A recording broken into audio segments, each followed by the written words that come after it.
Hello, welcome to Saturday, May 16th. It's a new moon, and let's see what the new moon is going to bring us.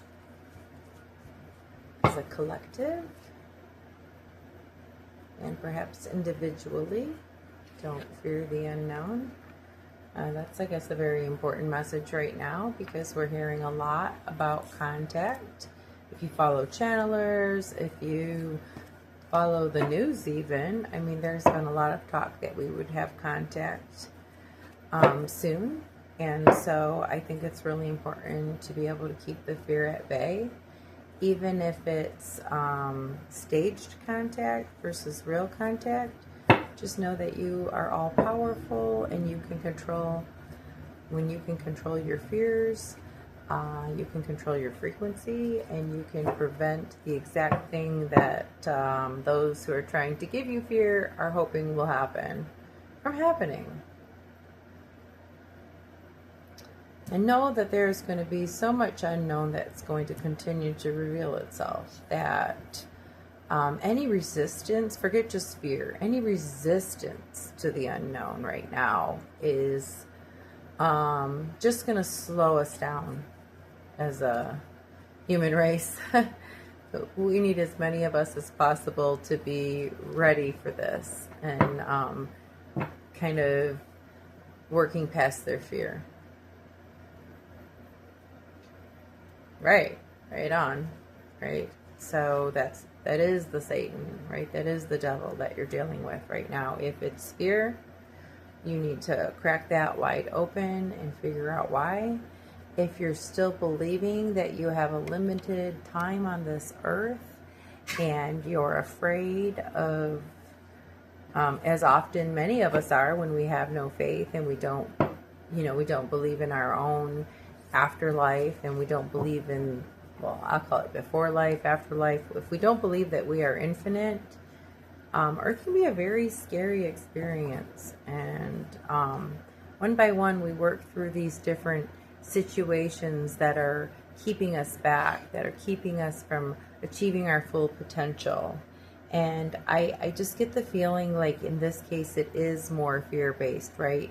It could be that you're just like on the edge of all this faith and belief in all this kind of stuff that I'm talking about, that others are talking about this awakening, about this divine power, this infinity. And yet that is the sticking point, because part of you is like, oh, I don't have the bandwidth for this right now. There's too much stress on the planet, or, this is making me a little bit uncomfortable because it's kind of having to suspend so much disbelief that I've always, prided myself in my rational thought process and being a cynic and just like, I don't know, just having these hardcore, non-fantasy beliefs, I guess, where you just don't really let your imagination run wild and you don't believe anything is real. And so this is where you're stuck right now, right? You're stuck with, what I'm saying and what others are saying. We want to believe it. It sounds nice. It's so nice if we do have these powers and we are infinite and we don't have to fear going to hell or not going to heaven or anything else, or just dying and like not being here anymore and not existing at all and not getting to carry on in any way, shape, or form in the ways that we've grown to love. Like, there's just so much fear around that. So I'm sensing that's the kind of sticking points that we're talking about with you. We're not talking about somebody who's dealing with addiction still or dealing with trauma. I feel like you've already alchemized your way through that, and you're just starting to slowly find these different messages that are talking about this, higher self, this creation, this oneness, and all of a sudden, looking at the Bible from a different perspective. But it's very scary for you. And, it kind of goes against maybe your belief system or what you've been told to believe. And now you're questioning, why did you believe everything that you believed? And was there an ulterior motive behind some of the belief structures that you may carry? So, much love for everyone. anytime they're dealing with any of this, as we all are, these constant sticking points that like prevent us from our soul truly awakening and experiencing bliss and joy on this earth. So my heart goes out to you, but I also ask you this: if you don't have time for this because of other things, and those other things we've sort of also figured out are a little bit of a game, and it's just part of the earthly experience, right? Coming in forgetting, coming in being a slave, kind of coming in and being subjected to all this conditioning and being taken advantage of, and all these different ways they've shortened our lives and done all these things, right? So you don't think you have time to learn about this and explore this. But what's your alternative, I guess? What is a better way to be spending your time right now than taking this giant leap of faith with the rest of us as we awaken, right? What could be a better use of your time on earth than to know who you are, who you truly are, and why you are here, and then help yourself achieve that? Because really, what else matters as much? That is the whole reason we're here.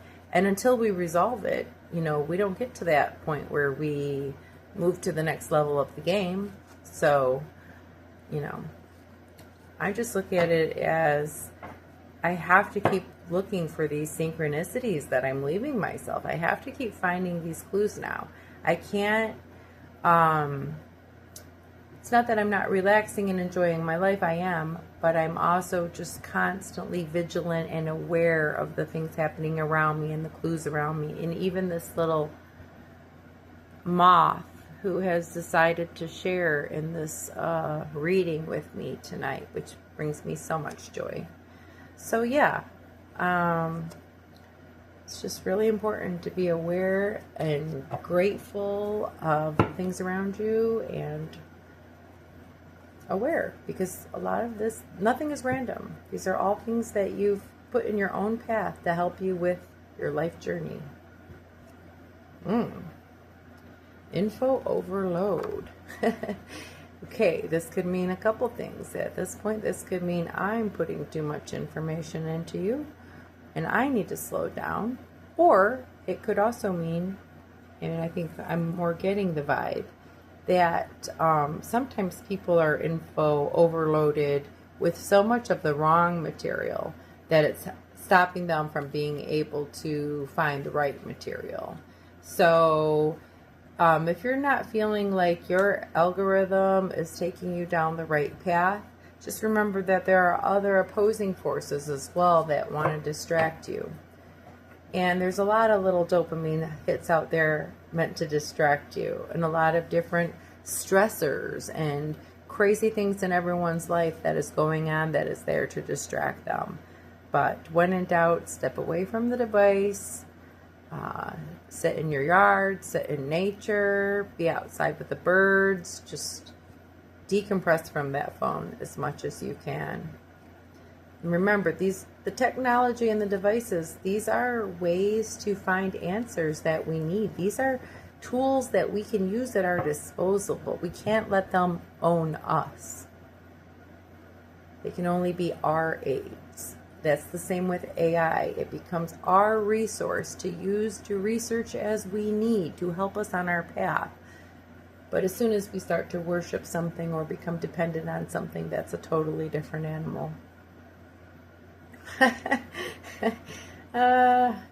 All day long I've been getting messages of this sort. So whoever you are, what I'm understanding is you need to spend some time in your altered conscious. It's going to help you with all of this, with the fear, with the getting unstuck, getting away from your device, just taking the time to really go into a meditative state and do some, deep, deep thinking. One thing, remember, you don't want to go into a dark trip. Well, you will. I mean, if you use the teachers to learn, remember, there's always a part where you have to face your own fears. And sometimes that's just facing what you did on this earth that was done outside of the love and the light. And so you need to be prepared for that. And you need to be prepared to control and do things only in safe ways. You know, use teachers in safe ways, not in dangerous ways. Dangerous as in, you know, you don't have a trip sitter, you're not in a safe space, both physically and mentally and emotionally. You don't have the amount of time to dedicate to it. I highly recommend it's done with your eyes closed, sitting still. And that's not always what people think, but to me it's no different than a boost to your meditation. And if it's not, then just meditate without it. That's kind of my message. If you don't need the teacher, don't use the teacher. Ugh. And here we go into these negative messages again. Negative, positive, whatever, just a reminder, it's still happening out in this world. And that's the catalyst. It can't be the distraction. It is the greatest disruption of all time, and it's the catalyst for change. But it can't be the thing that keeps you in a triggered state and keeps you from your spiritual path. Your focus on revenge or hate or disillusionment cannot overpower your spiritual awakening, right? So when we see that card today, that's all I'm going to say about it. I'm going to draw another card.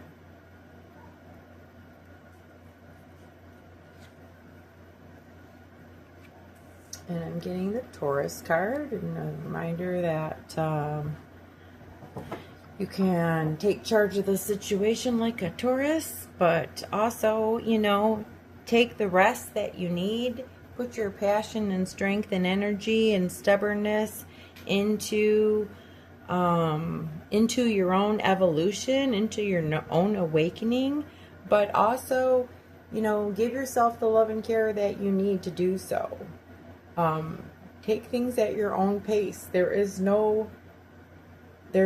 is not a competition. It's not a race to the finish. This is just how we're living and what we're doing. And I think when you give yourself that grace and that patience that you need, right? Take the breaks when you need them. Focus on the changes that you're trying to make when you can, but you know, give yourself the breaks. And that's what this card is going to remind me. So thank you so much for listening. I hope you have a great new moon. I hope you explore these things. And I hope you come out on the other side a new and improved person. Thank you so much.